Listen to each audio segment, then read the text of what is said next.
Hola, ¿qué tal? Bienvenidos al Rincón Marihuano número 7. Son varias preguntas, pero tienen que ver con el mismo tema. Y el tema de hoy es, ¿existe el discurso de odio? Y si sí existe el discurso de odio, ¿quién lo regula o quién debiera regularlo? Y si lo regulan, ¿tendría que haber un castigo para esos discursos de odio? Pues sí, los discursos de odio sí existen.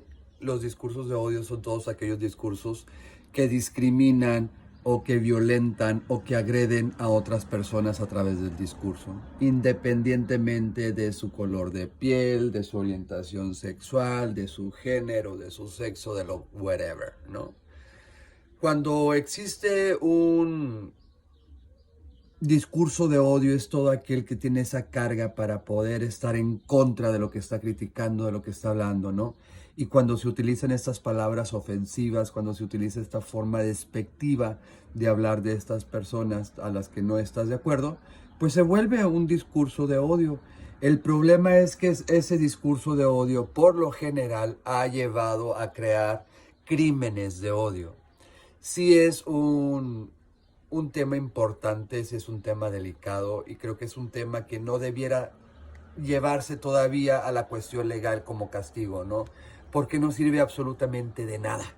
Por eso, yo creo que lo que más importante ahorita tendríamos que hablar de ello, hablar de cuál es la importancia del discurso de odio que no debiera existir, ¿no?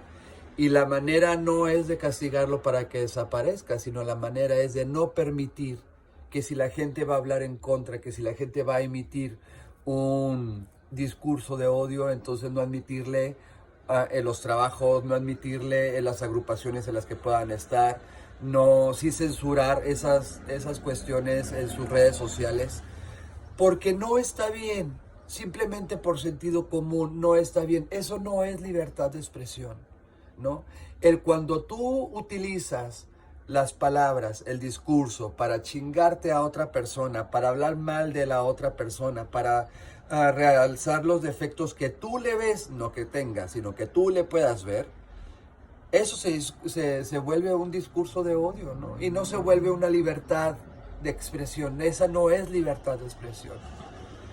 Eso se vuelve nada más el voy a hablar porque tengo boca y porque no me importan las otras personas. Creo que es muy importante el cuidar el discurso que emitimos sobre las otras personas, nos caigan bien o nos caigan mal. Es importantísimo eso porque es lo que hace que en una sociedad se quede el odio o desaparezca. Y lamentablemente en esta sociedad, mi generación, yo tengo 43 años, la gente que tiene de 26 años a 56 años, es la gente que más fácil y con mayor facilidad y con mayor cantidad de personas utiliza los discursos de odio para reclamar, para repudiar y para odiar, obviamente, ¿no? Pero como les dije, el problema es que esto se vuelve un crimen de odio. El crimen de odio tiene que tener castigo, huevo que sí. Los discursos de odio no, eso tenemos que empezar primero, no por castigarlos, sino por hacerles ver que ese tipo de discursos no entran en la vida de nosotros. Si existe una persona que tiene su discurso en contra de las personas negras, en contra de las mujeres, en contra de las personas indígenas, en contra de las personas homosexuales, lesbianas, trans, lo que fuera, ¿no? Y su discurso es de odio, yo no veo por qué la gente sigue admitiendo a esa gente en su círculo.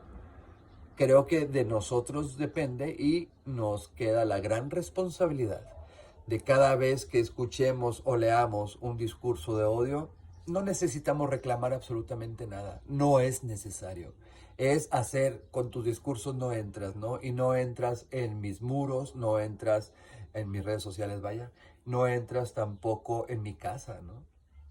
Y donde trabajas, la gente donde trabaja y los empleadores tienen que regular mucho esas cosas porque son la cara de la empresa. Y si la empresa quiere hacer un cambio en esto, pues tendría que empezar a regular todas esas cosas. No es censura, eso no es censura, no lo tomen como censura porque no es censura.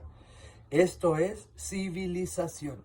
Necesitamos modificar el discurso de odio para que esto al menos empiece a verse como una sociedad que puede hacer cosas positivas.